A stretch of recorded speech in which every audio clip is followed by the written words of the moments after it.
सोमनाथ मंदिर भारत की आस्था, इतिहास और पुनर्जागरण की एक अमर कथा। जैसे ही सूर्य की किरणें अरब सागर की लहरों पर बिखरती हैं, सोमनाथ मंदिर की भव्यता का आभास होता है।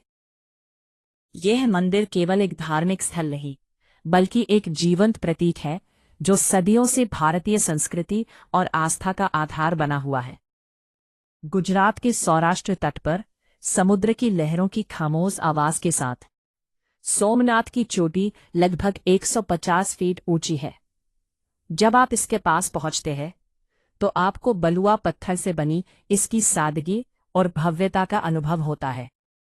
मंदिर का शिखर स्वर्ण कलश की चमक से जगमगाता है और इसके पीछे स्थित बाल स्तंभ यह कहता है कि यहाँ से दक्षिण दिशा में कोई भूभाग नहीं है, केवल अंटार्कटिका की ठंडी हवाएं हैं। सोमनाथ की कहानी सिर्फ एक मंदिर की नहीं है, बल्कि एक संघर्ष की कहानी है। यह 11वीं शताब्दी में महमूद गजनवी के आक्रमणों के दौरान नष्ट हुआ, लेकिन हर बार भारतीय समाज ने इसे पुनर्निर्मित किया। यह प्रक्रिया केवल पत्थरों का पुनर्निर्माण नहीं थी, बल्कि उस आस्था और संकल्प का प्रतीक थी जो भारतीयों के दिलों में बसी हुई थी।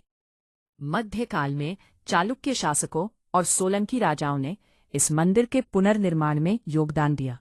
एक ऐसी शासक, अहिल्याबाई होलकर, ने इस पवित्र स्थल पर एक शिव मंदिर का निर्माण कराया, जिससे इसकी परंपरा जीवित रही।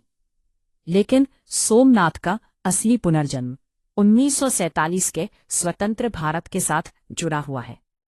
सरदार वल्लभ भाई पटेल, जिन्होंने इस मंदिर के भव्य पुनर्निर्माण का संकल्प लिया, ने इसे केवल एक धार्मिक स्थल के रूप में नहीं देखा, बल्कि इसे राष्ट्र के आत्मसम्मान और सांस्कृतिक चेतना का प्रतीक माना। 1951 में भारत के पहले राष्ट्रपति डॉक्टर राजेंद्र प्रसाद ने इस मंदिर का उद्घाटन किया। यह क्षण एक ऐतिहासिक घटना थी, जिसने न केवल धार्मिक भावनाओं को जगाया, बल्कि भारतीय संस्कृति की शक्ति को भी उजागर किया।